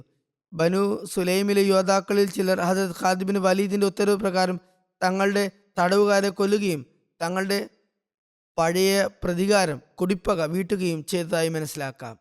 അവർ തടവുകാരുടെ ഇസ്ലാം സ്വീകരണം കാപ്പട്യമാണെന്ന് കരുതി. എന്നാൽ മുഹാജിറുകളും അൻസാറുകളും ഖാലിദിൻ്റെ ഈ ഉത്തരവ് അംഗീകരിച്ചില്ല. തടവുകാരെ മേൽപ്പറഞ്ഞ വാക്കിലൂടെ ഇസ്ലാം പ്രകടിപ്പിച്ചതായി കണക്കാക്കി സ്വതന്ത്രരാക്കുകയുണ്ടായി. അവർ തടവുകാരെ കൊല്ലുന്നതിന് പകരം വിട്ടയച്ചു. നബി സല്ലല്ലാഹു അലൈഹി വസല്ലമയുടെ ഫത്വ വിധി വളരെ വ്യക്തമാണ്. ഉപര്യുക്ത നിവേദനത്തിൽ ഹസരത്ത് അബ്ദുള്ള ബിൻ ഉമറിന്റെ വിവരണത്തിൽ നിന്ന് മനസ്സിലാകുന്നത് തടവുകാരെ കൊല്ലാനുള്ള ഹസരത്ത് ഖാലിദിന്റെ ഉത്തരവ് ഒരു കൽപ്പനയായിരുന്നില്ല, മറിച്ച് ഒരു ഫത്വയായിരുന്നു. അത് ഭൂരിപക്ഷം സ്വഹാബികളും അംഗീകരിച്ചില്ല. അതൊരു കൽപ്പനയായിരുന്നെങ്കിൽ എല്ലാവരും അതനുസരിക്കുമായിരുന്നു. എന്നാൽ ഫത്വ നൽകുന്നതിൽ ഹസരത്ത് ഖാലിദിന് ചില കാരണങ്ങളാൽ തെറ്റുപറ്റി. നബി സല്ലല്ലാഹു അലൈഹി വസല്ലം ഖാലിദിന്റെ ഈ തെറ്റിൽ അതീവ ദുഃഖിതനായി. അതിനെ നഷ്ടപരിഹാരം നൽകാൻ നബി സല്ലല്ലാഹു അലൈഹി വസല്ലം ഹസരത്ത് അലിയെ അയക്കുകയുണ്ടായി. അദ്ദേഹം പോയി ഓരോരോ കുഞ്ഞിൻ്റെയും ബ്ലഡ് മണി നൽകി. നായകൾ കൊല്ലപ്പെട്ടവരുടെ നായകൾക്ക് പോലും നഷ്ടപരിഹാരം നൽകി. സീറത്ത് ഇബ്നു ഹിഷാമിൽ ഇത് രേഖപ്പെടുത്തിയിട്ടുണ്ട്. കൂടാതെ നിർബന്ധമാക്കപ്പെട്ട ബ്ലഡ് മണിക്ക് പുറമെ അവർക്ക് കൂടുതൽ പണം നൽകുകയും ചെയ്തു. ഇമാം ബാക്കിറും ഹസരത്ത് അലി മുഖേന നഷ്ടപരിഹാരം നൽകിയതിനെക്കുറിച്ച് പരാമർശിച്ചിട്ടുണ്ട്. യുദ്ധത്തിൽ ഖാലിദ് അവരെ കൊല്ലുകയും തടവിലാക്കുകയും ചെയ്തു. ആയുധം താഴെ വെച്ചതിന് ശേഷം അവരെ കൊന്നു എന്നല്ല ഇതിനർത്ഥം. ഇബ്നു സാദ് ഈ വിഷയത്തിൽ ഉദ്ധരിക്കുന്ന റിപ്പോർട്ടുകളിൽ നിന്ന് ഒന്ന് ഇബ്നു ഇസാഖിൻ്റെ റിപ്പോർട്ടാണ്. അതനുസരിച്ച് ആ സൈനിക വിഭാഗത്തിലുണ്ടായിരുന്ന ഹദ്രത്ത് ഇബ്നു അബി ഹദ്രത് അസ്ലമിയുടേതാണ്. ഇബ്നു സാദിൻ്റെ വിവരണത്തിൽ നിന്ന് മനസ്സിലാകുന്നത് ചിലർ യുദ്ധം ചെയ്തു എന്നാണ്. ബനു ജസീമ ആയുധമണിഞ്ഞത് കണ്ടപ്പോൾ ഹദ്രത്ത് ഖാലിദ് അവരോട് ചോദിച്ചു, മാ ബാലു സിലാഹി അലൈക്കും, എന്താണ് നിങ്ങൾ ആയുധങ്ങൾ ധരിച്ചിരിക്കുന്നത്? അവർ പറഞ്ഞു, ഞങ്ങളും ചില അറബ് ഗോത്രങ്ങളും തമ്മിൽ ചിരകാല ശത്രുതയുണ്ട്. നിങ്ങൾ അവരായിരിക്കുമെന്ന് ഞങ്ങൾ കരുതി ഭയന്നു. അതിനാൽ ഞങ്ങൾ ആയുധം ധരിച്ചതാണ്. ഹദ്രത്ത് ഖാലിദ് അവരെ തടവിലാക്കാൻ ഉത്തരവിട്ടു. അവരുടെ കൈകൾ ബന്ധിച്ച് തൻ്റെ കൂട്ടുകാർക്കിടയിൽ വിതരണം ചെയ്തു. ഇമാം ഇബ്നു ഹജർ ഇത് ഉദ്ധരിച്ചുകൊണ്ട് എഴുതിയിട്ടുണ്ട്, യുദ്ധം ചെയ്തവർ യുദ്ധത്തിന് ശേഷം സ്വയം കീഴടങ്ങി. ഇമാം ബുഖാരിയുടെ വിവരണത്തിൽ സംക്ഷിപ്തതയാണുള്ളത്. കിതാബുൽ മഖാസിയിലെ സംഭവങ്ങളിൽ വ്യക്തമായ ബന്ധമില്ല. എന്നാൽ ഈ പ്രബോധന ദൗത്യത്തിനിടയിൽ നടന്ന ഏറ്റുമുട്ടലിന് ജാഹിലിയ കാലത്തെ രക്തച്ചൊരിച്ചിലുമായി എന്തെങ്കിലും ബന്ധമുണ്ടെന്ന് അത് സൂചിപ്പിക്കുന്നു. സബാന എന്ന വാക്കിലെ അഭിപ്രായ വ്യത്യാസം കാരണം തടവുകാരെ കൊന്നുവെന്നത് ബുദ്ധിക്ക് നിരക്കാത്തതാണ്. പ്രത്യേകിച്ച് മുഹാജിറുകളും അൻസാറുകളും ആ വിധിക്ക് എതിരായിരുന്നപ്പോൾ. അവർ പ്രത്യക്ഷത്തിൽ അതിനെതിർത്തിരുന്ന സാഹചര്യത്തിൽ. ഖത്താബി പറയുന്നു, നബി സല്ലല്ലാഹു അലൈഹി വസല്ലമയുടെ അല്ലാഹുമ്മ ഇന്നി അബ്റഉ ഇലൈക മിമ്മാ സനഅ ഖാലിദ്, അല്ലാഹുവേ ഖാലിദ് ചെയ്ത കാര്യത്തിൽ ഞാൻ പങ്കാളിയല്ല, എനിക്ക് അപരാധമില്ലെന്ന് ഞാൻ നിന്റെ മുമ്പിൽ പ്രഖ്യാപിക്കുന്നു എന്ന വാക്യം വ്യക്തമാക്കുന്നത് ഖാലിദിന്റെ ധൃതിയിലും സബാന എന്ന വാക്കിനെ കുറിച്ച് അന്വേഷിക്കാതിരുന്നതിലും നബി സല്ലല്ലാഹു അലൈഹി വസല്ലമക്ക് അതൃപ്തി ഉണ്ടായിരുന്നു എന്നാണ്. സബാന എന്ന് പറഞ്ഞവരുടെ ഉദ്ദേശം എന്താണെന്ന് പൂർണ്ണമായി അന്വേഷിക്കേണ്ടത് ഹദരത്ത് ഖാലിദിന്റെ കടമയായിരുന്നു. ഇമാം ബാക്കിറിന്റെ റിപ്പോർട്ടിൽ നബി സല്ലല്ലാഹു അലൈഹി വസല്ലം ഹദരത്ത് അലി റളിയല്ലാഹു അൻഹുവെ വിളിച്ച് അവരോട് പറഞ്ഞു, നിങ്ങൾ ഈ ആളുകളുടെ അടുത്തേക്ക് പോയി ജാഹിലിയ കാലഘട്ടത്തിലെ കാര്യങ്ങളെ ചവിട്ടി മതിക്കുക, അതും വിട്ടേക്കുക എന്ന് പറയുക. അദ്ദേഹം പോയി ഓരോരുത്തർക്കും അവരുടെ നഷ്ടപരിഹാരം നൽകി. ഈ റിപ്പോർട്ട് വ്യക്തമാക്കുന്നത് കൊലപാതകത്തിന് പിന്നിൽ കുടിപ്പകയും ശത്രുതയും പ്രതികാരവുമാണ് പ്രവർത്തിച്ചിരുന്നത് എന്നാണ്. അതുകൊണ്ടാണ് നബി സല്ലല്ലാഹു അലൈഹി വസല്ലം പഴയ കാര്യങ്ങൾ മറക്കണമെന്ന് പറഞ്ഞത്. നബി സല്ലല്ലാഹു അലൈഹി വസല്ലം ഒരു ദൗത്യം അയച്ചപ്പോഴെല്ലാം അവർക്ക് നൽകിയിരുന്ന നിർദ്ദേശം ഇതാണ്: യുദ്ധത്തിൽ നിങ്ങൾ ധൃതി കാണിക്കരുത്, സാവധാനത്തിലും സൗമ്യമായും പെരുമാറുക, ഏറ്റുമുട്ടുന്നതിന് മുമ്പ് ഇസ്ലാമിലേക്ക് ക്ഷണിക്കുക, നിയമങ്ങൾ വ്യക്തമാക്കുക, അങ്ങനെ ന്യായപൂർത്തീകരണം വരുത്തുക. അതുപോലെ എവിടെ നിന്നെങ്കിലും ബാങ്ക് വിളി കേൾക്കുന്നുണ്ടെങ്കിൽ ആ സ്ഥലത്ത് പിന്നെ ആക്രമണം പാടില്ല. മുകളിൽ പറഞ്ഞ സംഭവത്തിൽ ബനു ജസീമ ഗോത്രത്തിൽ നിന്ന് തന്നെ ഇസ്ലാം സ്വീകരിക്കാൻ സന്ദേശം വന്നിരുന്നു. ഈ ദൗത്യം അയച്ചതും ഇതേ ഉദ്ദേശത്തോടെയായിരുന്നു. അവർ അതിന് താല്പര്യം കാണിച്ചിരുന്നു. യുദ്ധത്തിന് വേണ്ടി ആയിരുന്നില്ലെന്ന് വ്യക്തമാക്കിയിട്ടുമുണ്ടായിരുന്നു. തബക്കാത്ത് ഇബ്നു സാദിൽ അത് വ്യക്തമാക്കുന്നുണ്ട്. ഹദരത്ത് ഖാലിദ് ബിൻ വലീദ് ബനു ജസീമയുടെ അടുത്തെത്തിയപ്പോൾ നിങ്ങൾ ആരാണെന്ന് ചോദിച്ചു. അവർ പറഞ്ഞു, ഞങ്ങൾ മുസ്ലിങ്ങളാണ്, ഞങ്ങൾ നമസ്കാരം അനുഷ്ഠിക്കുന്നു, മുഹമ്മദ് സല്ലല്ലാഹു അലൈഹി വസല്ലമയെ സത്യപ്പെടുത്തുന്നു, ഞങ്ങളുടെ വീടുമുറ്റങ്ങളിൽ ഞങ്ങൾ മസ്ജിദുകൾ പണിയുകയും അതിൽ ബാങ്ക് വിളിക്കുകയും ചെയ്തിട്ടുണ്ട്. ഹദരത്ത് ഖാലിദ് ചോദിച്ചു, പിന്നെന്തിനാണ് നിങ്ങൾ ആയുധം എടുത്തിരിക്കുന്നത്? അവർ പറഞ്ഞു, ഞങ്ങളും ഒരു അറബ് ഗോത്രവും തമ്മിൽ ശത്രുതയുണ്ട്, നിങ്ങൾ അവരാണോ എന്ന് ഞങ്ങൾക്ക് ആശങ്കയുണ്ടായി. ഈ വിശദീകരണത്തിന് ശേഷം അവരുമായി യുദ്ധം ചെയ്യുന്നത് ഒരു തരത്തിലും അനുവദനീയമായിരുന്നില്ല. യലംലമിനടുത്തുള്ള അവരുടെ താമസം കാരണം പഴയ ശത്രുതയുടെ തീപ്പൊരി ആളിക്കത്തി അതിൻ്റെ ഫലമായി ഒരു വിഭാഗവുമായി യുദ്ധം ചെയ്യേണ്ടി വന്നു എന്നാണ് മനസ്സിലാകുന്നത്. യുദ്ധത്തിന് ശേഷം സബാന എന്ന് പറഞ്ഞ് ഇസ്ലാം പ്രഖ്യാപിച്ചവർക്കും തങ്ങളുടെ ജീവൻ രക്ഷിക്കാൻ കഴിഞ്ഞില്ല. സൈന്യത്തിൻ്റെ കമാൻഡറായ ഹദരത്ത് ഖാലിദ് ബിൻ വലീദ് അതുകൊണ്ടാണ് അധിക്ഷേപിക്കപ്പെട്ടത്. ഇബ്നു ഹിഷാം ഹദരത്ത് ഖാലിദിനും ഹദരത്ത് അബ്ദുറഹ്മാൻ ബിൻ ഔഫിനും ഇടയിൽ ഈ സന്ദർഭത്തിലുണ്ടായ തർക്കവും അസ്വാരസ്യവും പരാമർശിക്കുന്നുണ്ട്. ഹദരത്ത് അബ്ദുറഹ്മാൻ അദ്ദേഹത്തോട് പറഞ്ഞു, അമൽത ബി അംറിൽ ജാഹിലിയത്തി ഫിൽ ഇസ്ലാം, ഇസ്ലാമിൽ താങ്കൾ ജാഹിലിയത്തിൻ്റെ കാര്യങ്ങൾ ചെയ്തിരിക്കുന്നു. അപ്പോൾ ഹദരത്ത് ഖാലിദ് മറുപടി പറഞ്ഞു, ഇന്നമ താറത്ത ബി അബീക, നീ നിന്റെ പിതാവിൻ്റെ പ്രതികാരമാണ് വീട്ടിയിരിക്കുന്നത്. ഇങ്ങനെ എന്നോട് പറഞ്ഞുകൊണ്ട് പിതാവിൻ്റെ പ്രതികാരം വീട്ടിയിരിക്കുന്നു എന്ന്. ഹദരത്ത് അബ്ദുറഹ്മാൻ മറുപടി പറഞ്ഞു, അത് ശരിയല്ല, കാരണം ഞാൻ എൻ്റെ പിതാവിൻ്റെ കൊലപാതകിയെ കൊന്ന് പ്രതികാരം വീട്ടി കഴിഞ്ഞിരിക്കുന്നു. എന്നാൽ താങ്കൾ താങ്കളുടെ പിതൃവ്യനായ ഫാത്തിബ് ബിൻ മുഗീറയുടെ പ്രതികാരമാണ് വീട്ടിയിരിക്കുന്നത്. പ്രസ്തുത തർക്കം മൂലം രണ്ടുപേരും പരസ്പരം പിണങ്ങി. നബി സല്ലല്ലാഹു അലൈഹി വസല്ലമയ്ക്ക് ഈ പിണക്കത്തെക്കുറിച്ച് അറിയാനിടയായപ്പോൾ ഹദരത്ത് ഖാലിദിനോട് തിരുനബി സല്ലല്ലാഹു അലൈഹി വസല്ലം പറഞ്ഞു, എൻ്റെ സഹാബികളെക്കുറിച്ച് അങ്ങനെ കരുതരുത്. അള്ളാഹു ആണ് നിങ്ങൾക്ക് ഉഹദ് മലയോളം സ്വർണം ലഭിക്കുകയും നിങ്ങൾ അത് അള്ളാഹുവിൻ്റെ മാർഗത്തിൽ ചെലവഴിക്കുകയും ചെയ്താലും എൻ്റെ സ്വഹാബികളിൽ ഒരാൾക്ക് രാവിലെയും വൈകുന്നേരവും അള്ളാഹുവിനെ സ്മരിക്കുന്നതിലൂടെ ലഭിക്കുന്ന സ്ഥാനം നിങ്ങൾക്ക് നേടാൻ കഴിയില്ല. ദിക്ർ ഇലാഹിയിലൂടെ ആദ്യകാല സഹാബികളെക്കുറിച്ചാണ് പറഞ്ഞിട്ടുള്ളത്. സീറത്ത് ഇബ്നു ഹിഷാമിൽ ഇബ്നു ഇസാഖിൻ്റെ റിപ്പോർട്ടുമുണ്ട്. അതിൽ ഫാത്തിബ് ബിൻ മുഗീറ മഖ്സൂമി, ഔഫ് ബിൻ അബ്ദുൽ ഔഫ് സൊഹരി, അഫാൻ ബിൻ അബിൽ ആസ് എന്നിവർ കച്ചവടത്തിനായി യമനിലേക്ക് പോയി. മടങ്ങി വരുമ്പോൾ യമനിൽ മരിച്ച ഒരു ജസീമി വ്യക്തിയുടെ സാധനങ്ങൾ കൊണ്ടുവന്നു. അത് അവൻ്റെ അനന്തരാവകാശികൾക്ക് നൽകാനായിരുന്നു. ബനു ജസീമയിലെ ഖാലിദ് ബിൻ ഹിഷാം എന്നൊരാൾ അവരെ വഴിയിൽ വെച്ച് കണ്ടുമുട്ടി. ജസീമി വ്യക്തിയുടെ മരണം അറിഞ്ഞപ്പോൾ അയാൾ പറഞ്ഞു, തനിക്കാണ് ആ സാധനങ്ങൾക്ക് കൂടുതൽ അവകാശമുള്ളത്. അവർ അത് നൽകാൻ വിസമ്മതിച്ചു. തുടർന്ന് അവർ തമ്മിൽ വഴക്കുണ്ടായി. വഴക്കിൽ ഔഫും ഫാത്തിബ് ബിൻ മുഗീറയും കൊല്ലപ്പെട്ടു. അഫാൻ ബിൻ അബിൽ ആസും അദ്ദേഹത്തിൻ്റെ മകൻ ഉസ്മാൻ രക്ഷപ്പെട്ടു. അവർ ഫാത്തിബ് ബിൻ മുഗീറയുടെയും ഔഫ് ബിൻ ഔഫിൻ്റെയും സാധനങ്ങൾ എടുത്തു. അബ്ദുറഹ്മാൻ ബിൻ ഔഫിന് അവസരം കിട്ടിയപ്പോൾ ഖാലിദ് ബിൻ ഹിഷാമിനെ കൊലപ്പെടുത്തി തൻ്റെ പിതാവ് ഔഫിൻ്റെ പ്രതികാരം വെട്ടി. ഈ സംഭവത്തിൽ ഖുറൈശികൾക്ക് വലിയ രോഷമുണ്ടായി. അവർ ബനു ജസീമയെ ആക്രമിക്കാൻ ശ്രമിച്ചു. തങ്ങളുടെ കൊല്ലപ്പെട്ടവർക്കും സാമ്പത്തിക നഷ്ടത്തിനും പ്രതികാരം വീട്ടാൻ വേണ്ടിയായിരുന്നു അത്. അപ്പോൾ ബനി ജസീമ പറഞ്ഞു, നിങ്ങളുടെ ആളുകളുടെ കൊലപാതകം ഒരു വ്യക്തിപരമായ കാര്യമാണ്, അതിൽ ഞങ്ങൾക്ക് പങ്കില്ല, ഞങ്ങളുടെ ഒരു വ്യക്തിയാണ് ചെയ്തത്. അതിനെക്കുറിച്ച് ഞങ്ങൾക്ക് അറിവില്ലായിരുന്നു. ഞങ്ങൾ കൊല്ലപ്പെട്ടവർക്കും സാമ്പത്തിക നഷ്ടത്തിനും നഷ്ടപരിഹാരം നൽകാൻ തയ്യാറാണ്. ഖുറൈശികൾ അവരുടെ മാപ്പും അതുപോലെ തന്നെ നിർദ്ദേശവും അംഗീകരിച്ചു. സീറത്ത് ഇബ്നു ഹിശാമിൽ ഇത് വിവരിക്കുന്നുണ്ട്. എന്തായാലും ഈ സംഭവങ്ങളാണ് ഈ ശത്രുതയുടെ പശ്ചാത്തലം. ശത്രുതയുടെ കാരണങ്ങളിൽ ഒരു സംഭവമാണിത്. ഇതിൻ്റെ പശ്ചാത്തലത്തിലാണ് ഹദരത്ത് ഖാലിദ് ബിൻ വലീദിന് എതിർപ്പുണ്ടായത്. ഈ കാരണത്താൽ സ്വഹാബികൾക്ക് ഹദരത്ത് ഖാലിദിൻ്റെ തീരുമാനത്തിൽ തൃപ്തി ഉണ്ടായിരുന്നില്ല. എന്തായാലും ഹദരത്ത് ഖാലിദിന് ഒരു ഒഴികഴിവ് പറയാൻ കഴിയുമായിരുന്നില്ല. കാരണം അദ്ദേഹത്തെ ഇസ്ലാമിലേക്ക് ക്ഷണിക്കാൻ വേണ്ടി മാത്രമാണ് അയച്ചിരുന്നത്. അതിലൊരു തരത്തിലുള്ള ബലപ്രയോഗവും നിർബന്ധവും അനുവദനീയമായിരുന്നില്ല. കൂടാതെ ഭൂരിപക്ഷം സ്വഹാബികളും അദ്ദേഹത്തിന് നല്ല ഉപദേശം നൽകിയിരുന്നു. അദ്ദേഹം അത് സ്വീകരിച്ചില്ല. അങ്ങനെ ബനു സുലൈമിന് രാത്രിക്ക് രാത്രി തങ്ങളുടെ തടവുകാരെ കൊല്ലാൻ അവസരം ലഭിച്ചു. ഇബ്നു ഇസ്ഹാഖിന്റെ ഒരു റിപ്പോർട്ടിൽ ഹദരത്ത് ഖാലിദ് ബിൻ വലീദിന്റെ ഈ ഒഴികഴിവ് രേഖപ്പെടുത്തിയിട്ടുണ്ട്. ആളുകൾ ഇസ്ലാം സ്വീകരിക്കാൻ വിസമ്മതിച്ചത് കണ്ടപ്പോൾ ഹദരത്ത് അബ്ദുള്ള ബിൻ ഹുസാഫ സഹമിയുടെ ഉപദേശപ്രകാരം അവരുമായി യുദ്ധം ചെയ്തു. ഈ വിഷയത്തിൽ ഇബ്നു ഇസ്ഹാഖിന്റെ വാക്കുകൾ ഇപ്രകാരമാണ്.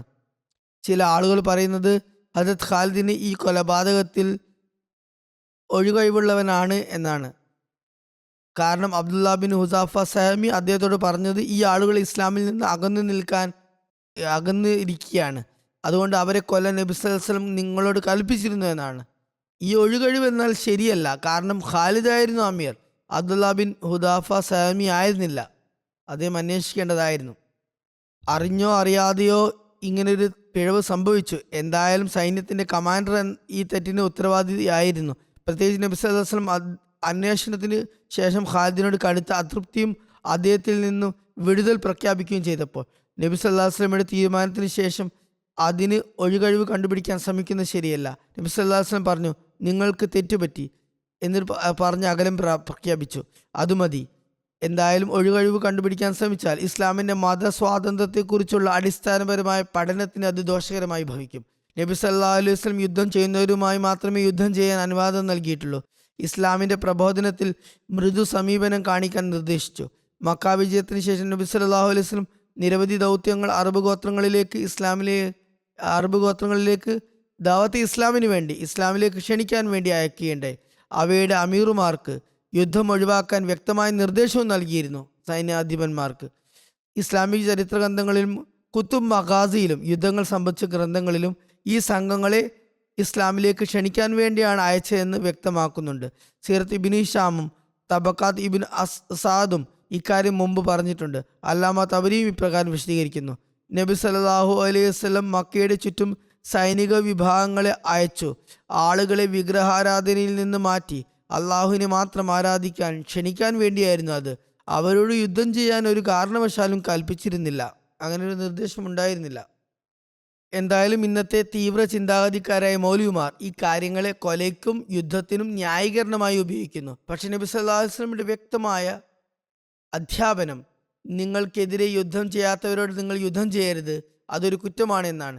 ഇമാം ബുഖാരിയിലുള്ള മുകളിലെ റിപ്പോർട്ടും ഇത് സ്ഥിരീകരിക്കുന്നു. ഹദരത്ത് ഖാലിദ് ബിൻ വലീദിനെ ഇസ്ലാമിലേക്ക് ക്ഷണിക്കാൻ വേണ്ടിയാണ് ബനു ജസീമയുടെ അടുത്തേക്ക് അയച്ചത്.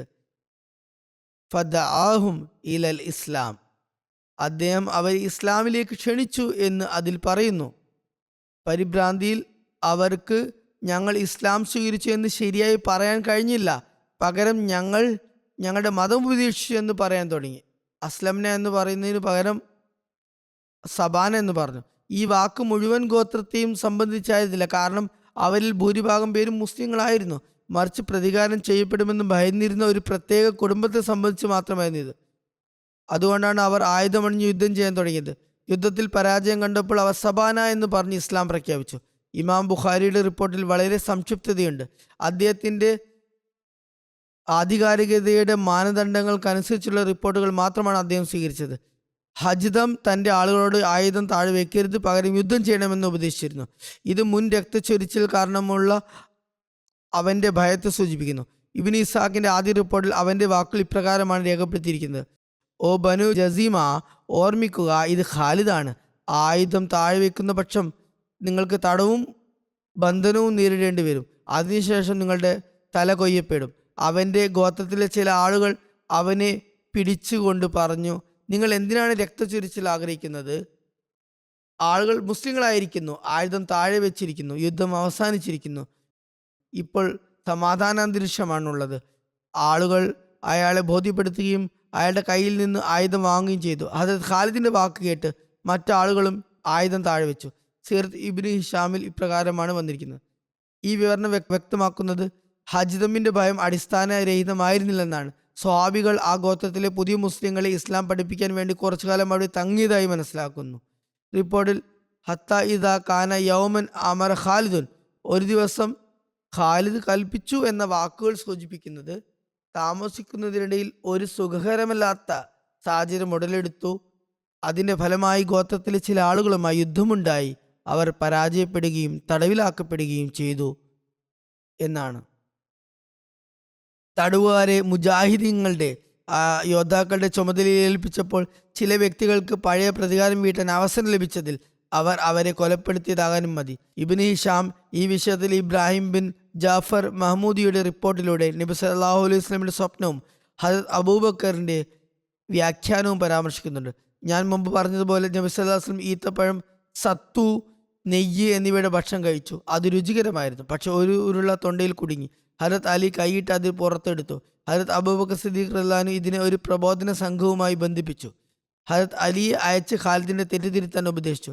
ഈ സ്വപ്നത്തിൽ നിന്നും ഈ സംഭവം മനു ജസീമ ഗോത്രത്തിലെ ഒരു ചെറിയ വിഭാഗവുമായി ബന്ധപ്പെട്ടതാണ് എന്ന് മനസ്സിലാക്കാം. ഇത് ചില തടവുകാരുമായി ബന്ധപ്പെട്ടതായിരുന്നു. സബാന എന്ന് പറഞ്ഞുകൊണ്ട് മുഴുവൻ തടവുകാരെയും കൊന്നതല്ല. വാസ്തവത്തിൽ ഈ ആളുകൾ ഇസ്ലാമിൽ പ്രവേശിച്ചിരുന്നില്ല. പഴയ പ്രതികാരത്തിന്റെ ഭയാശങ്കകൾ അവരുടെ മനസ്സിൽ അത്രയ്ക്ക് ശക്തമായിരുന്നു. അവർ സ്വയം രക്ഷിക്കാൻ വേണ്ടി യുദ്ധം ചെയ്യാൻ തുടങ്ങി.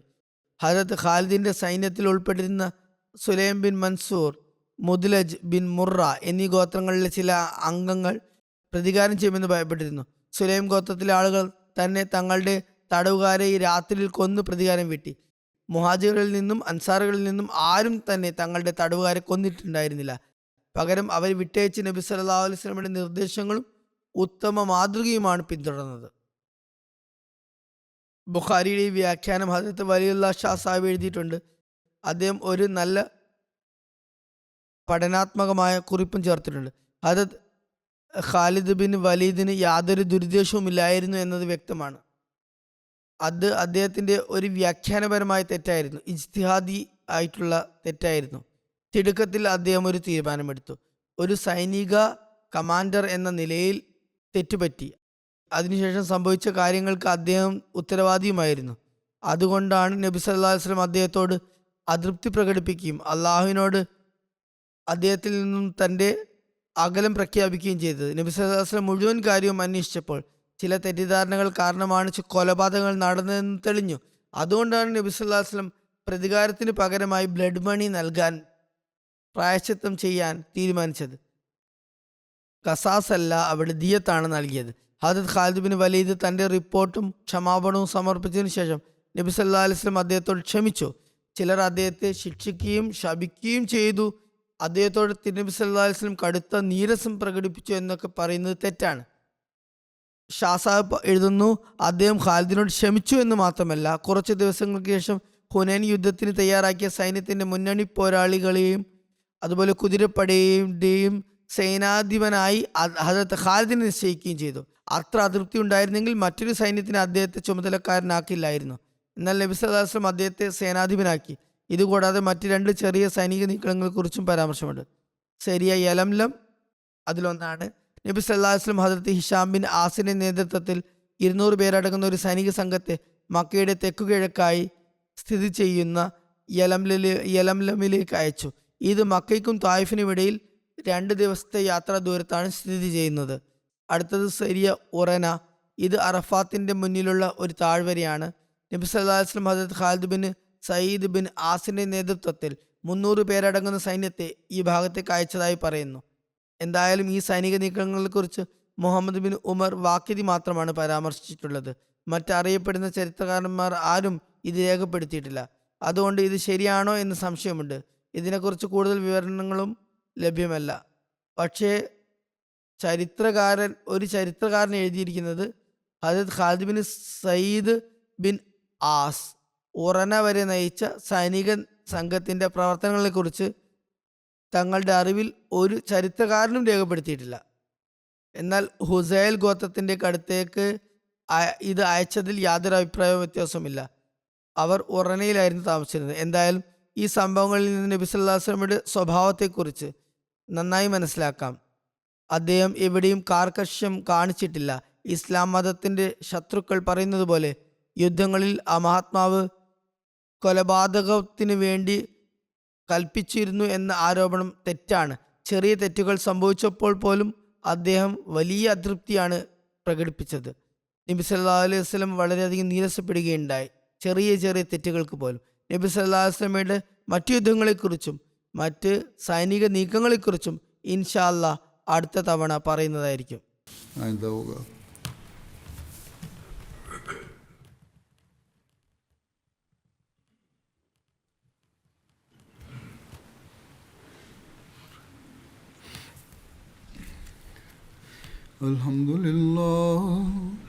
अल्हम्दुलिल्लाह नहमदुहु व नस्तईनुहु व नस्तगफिरुहु व नु'मिनु बिही व नतवक्कलु अलैहि व नऊज़ु बिल्लाहि मिन शुरूरि अनफुसिना व मिन सय्यिआति अअमालिना मन यहदिहिल्लाहु फला मुदिल्ल लहु ومن يضلل فلا هادي له ونشهد أن لا إله إلا الله ونشهد أن محمدا عبده ورسوله عباد الله رحمكم الله إن الله يأمر بالعدل والإحسان وإيتاء ذي القربى